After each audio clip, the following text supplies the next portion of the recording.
muchachos, hoy vamos a hablar un poco, porque no es tan detallado, acerca de la caída de los cuerpos. Listo. Vamos a comenzar con lo que utilizaban los griegos para estudiar algo. Lo que ellos especializaban es los razonamientos que realizaban. Con aquellos razonamientos, con lógica, llegaban a conclusiones, las cuales para ellos eran verdaderas debido a la lógica que habían creado. Listo. Ellos se basaban en su razonamiento. Entonces, ¿qué hacían ellos? Sabían que los cuerpos caían debido a la atracción de la Tierra y esos cuerpos, hacia esos cuerpos. Atraían. Ahora, esta atracción no era la misma, porque ellos habían observado que, digamos, una pluma o alguna hoja cae con mucha menos velocidad que una roca. Entonces, ellos dedujeron que los cuerpos más livianos son atraídos con una menor fuerza y los cuerpos más pesados serán atraídos con una fuerza mucho mayor. Eso es lo que ellos habían entendido según su lógica, según sus conclusiones. Listo. Pero luego, muchos años después, por muchos años se creía eso, que uno iba a caer más rápido que el otro debido a que tenía un mayor peso o mayor masa. Hasta que apareció Galileo. Y Galileo ya en parte se preguntó muchas más cosas al respecto. No se quedó con eso. Es decir, él dijo, ya quizá eso sea verdad, entonces hay que estudiarlo otra vez y a ver qué es lo que sucede. Entonces, él, al razonamiento que realizó, su propio razonamiento, le agregó lo que es la experimentación, lo cual luego se va a utilizar durante muchos años hasta la actualidad, lo que es el método científico, que es una forma, un procedimiento de obtener conclusiones de manera coherente y de manera muy justificada debido a la experimentación y al razonamiento, lo cual ya nos permite obtener leyes de la naturaleza. Listo, ya. ¿Cuál fue el razonamiento que utilizó Galileo? Fue el siguiente. Supuestamente los griegos decían lo siguiente: un cuerpo que tiene una gran masa va a ser atraído con mucha más fuerza, digamos, entonces va a caer mucho más rápido. Y los cuerpos que tenían una masa pequeña van a ser atraídos con una menor intensidad, por lo que van a caer más lento. Entonces, ¿qué razonó Galileo? Dijo, ¿qué sucede si yo uno estos dos cuerpos? El cuerpo grande y el cuerpo pequeño. Los amarro de alguna manera, los junto y tengo allí los dos cuerpos. Entonces, él dijo, el grande va a hacer que avance muy rápido debido a su gran masa, mientras que el pequeño va a retardar ese movimiento del grande debido a que este se va a ir con una menor velocidad. Entonces va a ir como que dificultando el movimiento del grande.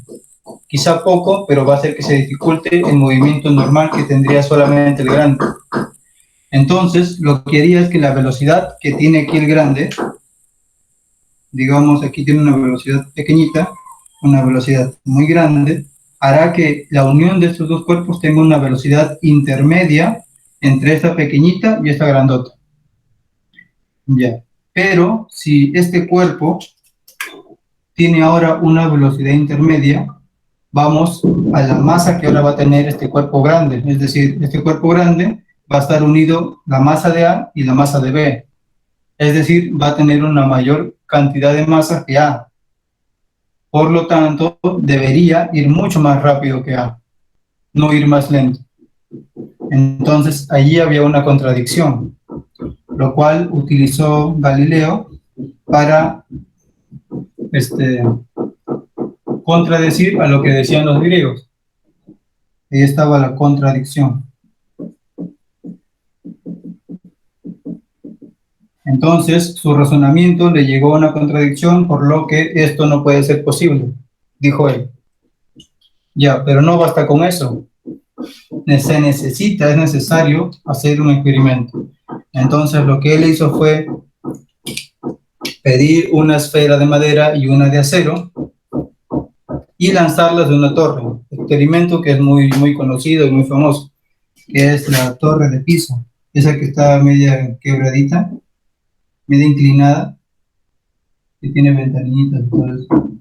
Entonces, él en la universidad en la que él era docente, profesor, lo que sea, reunió a mucha gente, todos científicos, alumnos, se acercaron a observar el experimento que él iba a realizar y él lanzó desde la misma altura, al mismo tiempo, ambas esferas.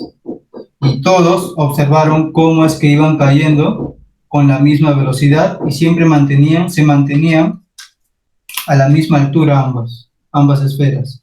A pesar de que la esfera de acero y la de madera tenían masas diferentes. Iban cayendo igual, hasta que chocaron al suelo al mismo tiempo.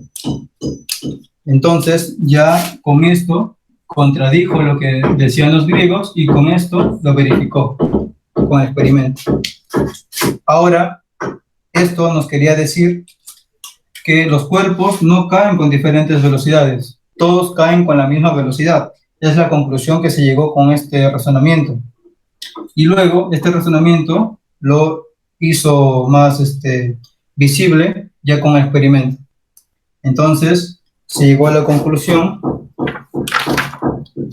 de que todos los cuerpos soltados desde una misma altura van a caer con la misma velocidad. Se van a mantener, digamos, ambos a la misma altura siempre. Ahora, ¿qué es lo que sucede con la pluma y la piedra? ¿Por qué cae primero la piedra y luego la pluma? Y es más, la pluma hace este movimiento. Entonces ahí es donde Galileo les explicó a quienes creían todavía en esto, en que no estamos en un vacío nosotros. Alrededor tenemos aire que ejerce una resistencia a la pluma, no le permite caer como si estuviese en el vacío. Y a la piedra hay mucho menos resistencia debido a la forma que tiene. Esta tiene una forma media plana y esta es una forma media esférica. Por lo que la resistencia es mucho menor. Es la forma como explicó eso Galileo. Y lo cual también se puede ver en el mar o en cualquier recipiente con agua. Tú sueltas una piedra plana y una piedra circular y la piedra plana va a ser mucho más difícil que avance. En cambio, la piedra circular va a caer con mucha más rapidez. Pero no se debe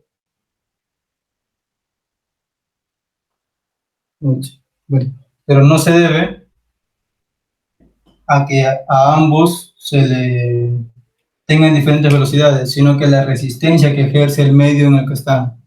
En ese caso el agua, en el otro caso el aire.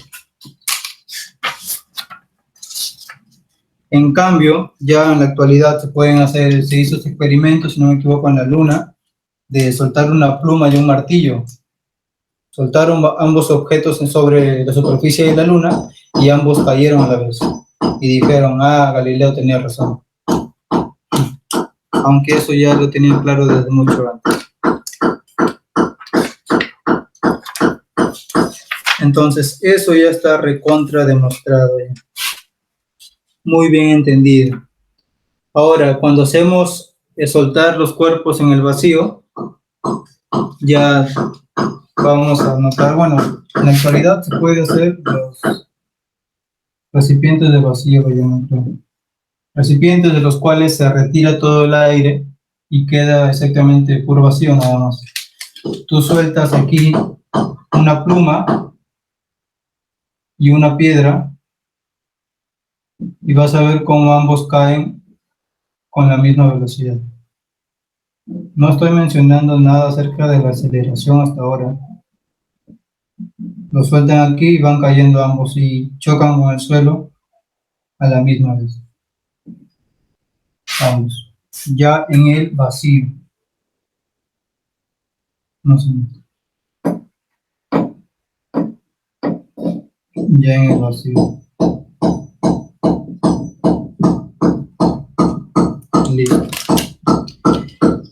Ya, ahora Galileo ya sabía que ambos cuerpos van a caer con la misma velocidad.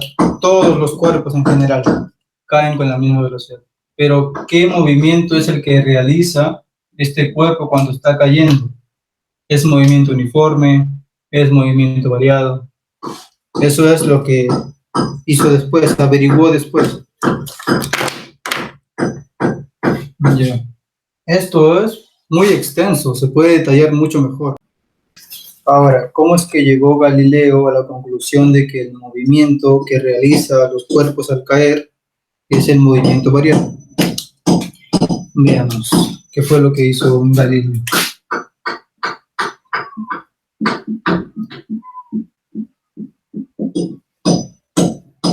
Entonces, ¿qué fue lo que hizo Galileo?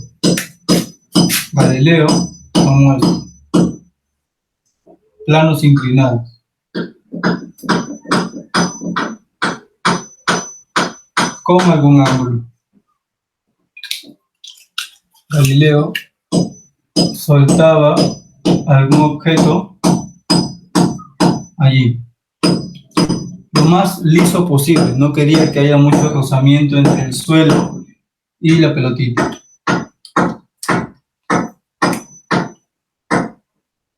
A una determinada altura.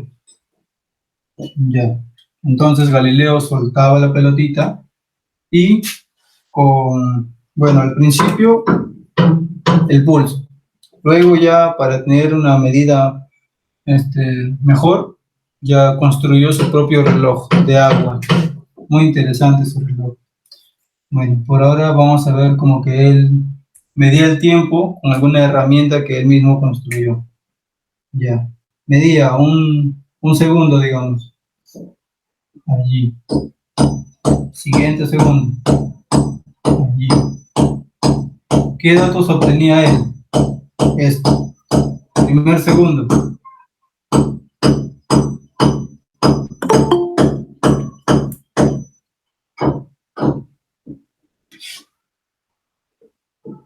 En el primer segundo veía que recorría tanto, cierto recorrido. Sabe que un segundo es un intervalo de tiempo. En el segundo, en otro intervalo de un segundo, es decir, esto va del instante inicial hasta el instante 1. Esto va desde el instante 1 hasta el instante 2. Teníamos otro recorrido. Este es el recorrido del instante 0 al instante 1, el recorrido del instante 1 al instante 2. Ahí tenemos, que sería esto y esto. Del instante 0 hasta el instante 1, del instante 1 hasta el instante 2 y así. Y como vemos, este recorrido iba aumentando.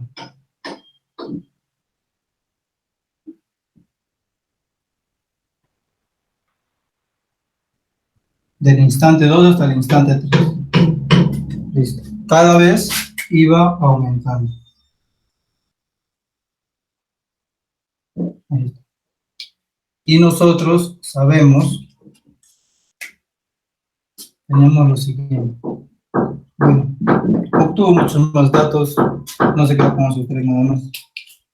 Nosotros conocemos, y ellos también ya conocían, esta ecuación.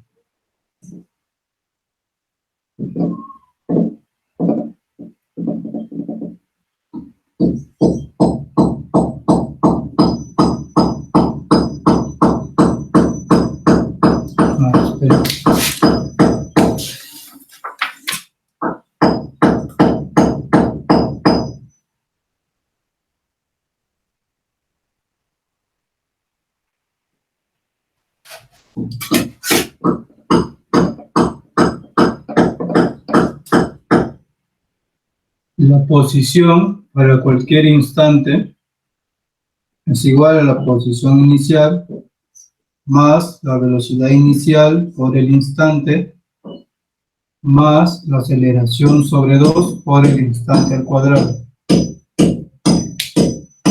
¿Cierto? Ya. Pasamos a restar esto, nos quedaría esto.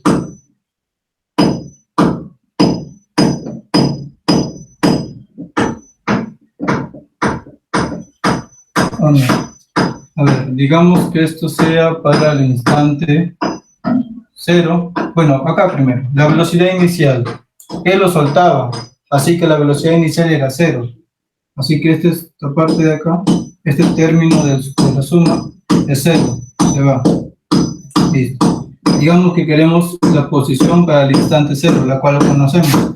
Miren, en este caso establecemos nuestro sistema de referencia así, inclinado respecto a la horizontal, lo cual es lo más conveniente. No vamos a poner nuestro sistema de referencia aquí.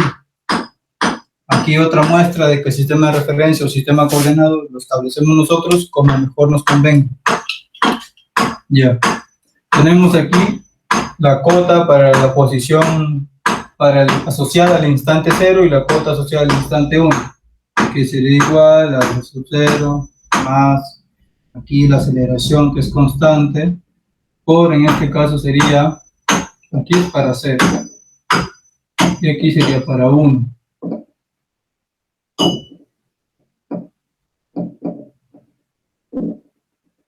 Empezábamos aquí y nos quedaba 0, nos quedaba simplemente sub 0. Ya, pero vamos a dejarlo allí, sería 1 al cuadrado, porque habíamos escrito primero la ecuación general. Aquí sería reemplazando para 0, sería 0, lo cual nos quedaría como 0.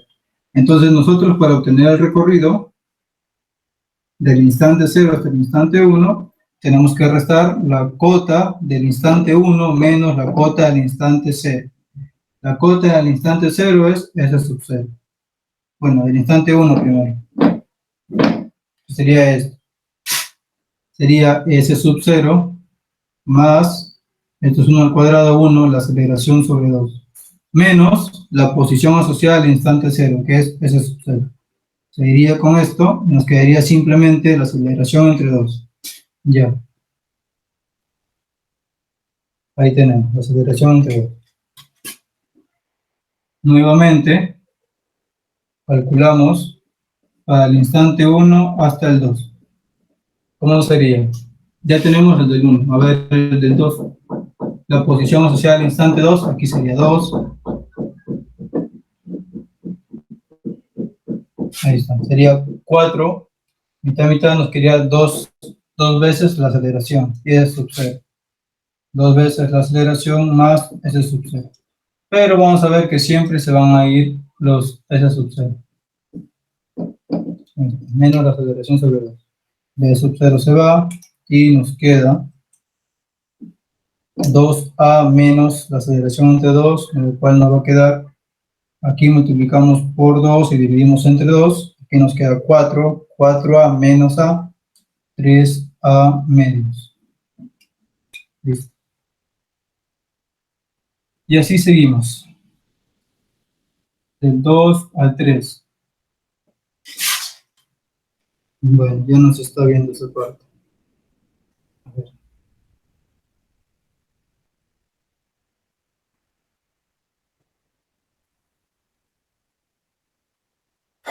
Listo, del 2 al 3 ahora. Aquí teníamos A menos. Listo. Ahora, luego, el valor que obteníamos aquí, lo teníamos que comparar con esto, con lo que nos daba aquí al medir. Es decir, esto aquí no lo obteníamos con la ecuación, esto lo obteníamos al medir esta longitud, que se obtenía con la herramienta que utilizábamos para medir los intervalos de tiempo de 1 segundo. Luego comenzamos a comparar con estas magnitudes. A ver, ahora calculemos para el instante 2 al 3. ¿Qué sería? Aquí tenemos del 2, ahora vamos con el del 3. Aquí sería 3 al cuadrado. Ahí está. Lo cual nos quedaría, el E sub 0 se va a ir. Nos va a quedar A medios por 9 menos 4 por A menos. Entonces esto nos va a quedar 9 menos 4, porque el A medios lo podemos factorizar.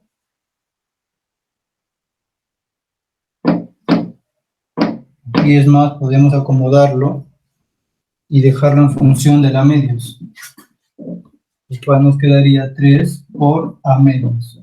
Aquí sería 1 por A medios. Y así. 9 menos 4 sería 5. 5 por A medios. Y así vamos a seguir y vamos a llegar a la conclusión de esto.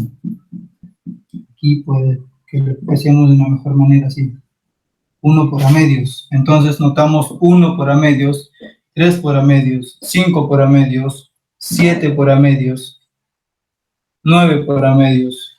Entonces esto ya tiene como que digamos un patrón, ya que todos son números impares. 1, 3, 5, 7, 9 y así. Luego, al analizar estos datos, los datos que se obtuvieron de manera experimental con la medida de la longitud que recorrían para cada intervalo de tiempo de 1 segundo, notamos que también cumplen con este patrón. También son la multiplicación de una constante por el 1 al principio, luego esa constante por 3, luego esa constante por 5. Entonces vieron que la relación era la misma, el patrón era el mismo, por lo que se concluye, al coincidir estos datos con los datos que se obtuvieron de manera experimental, se concluye que el movimiento que realiza un cuerpo al caer era un movimiento variado uniforme. Es decir, su aceleración era constante. El valor de esa aceleración, ¿cuál es?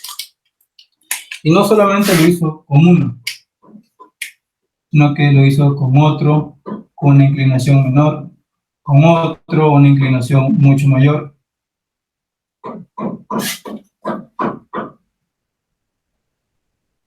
Lo hizo con una inclinación menor, con una inclinación mayor y una mucho más inclinada, y ya no lo hizo para el caso en el cual iba a soltar la pelotita de allí, es decir, el caso en el cual un cuerpo está cayendo. Con analizar estos casos, para los cuales cada uno se explicaba con un movimiento variado uniforme, concluyó en que el movimiento de caída de los cuerpos iba a ser un movimiento variado uniforme. Y así obtuvo el valor de la aceleración, que para su época y el cálculo que hizo con las herramientas que tenía fue muy aproximado al valor real, que es de 9,8, que es muy aproximado al valor que actualmente se utiliza.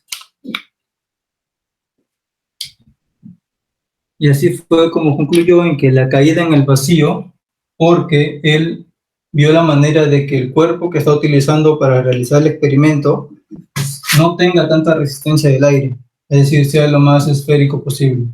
Y aparte que no haya mucha resistencia con las tablas que iba a ponerlas como el recorrido que iban a tener las pelotitas, que no haya mucha resistencia para su movimiento.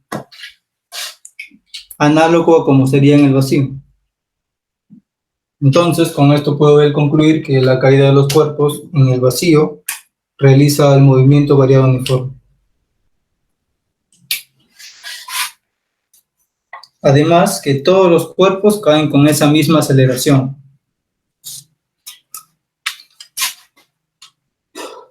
Listo, a ver. Primero, datos. Luego, con la ecuación que tenemos, obtenemos esos datos. Vemos que esos datos tienen un patrón que siguen, que es múltiplos de números impares, 1, 3, 5, 7, 9, por una constante, ya que la aceleración no va a cambiar para el caso de movimiento variado uniforme. Tenemos la aceleración entre 2, la aceleración entre 2, la aceleración entre 2, que es lo que se repite. Analizamos los valores numéricos que se obtuvieron en este cálculo y vemos que sí coinciden. Esto de aquí lo podemos igualar. Este valor lo podemos igualar a 1 por una constante. Este valor lo podemos igualar a 3 por una constante. Este valor se puede expresar como 5 por una constante, y esta constante siendo la misma, la cual coincide con la aceleración entre 2, o la mitad del valor de la aceleración.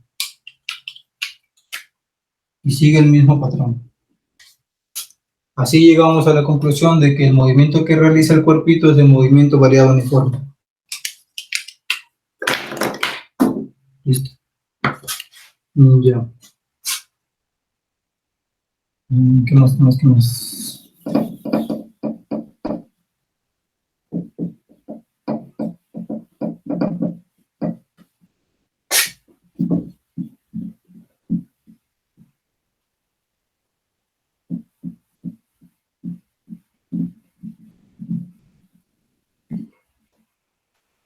No, ¿cómo queda la pista?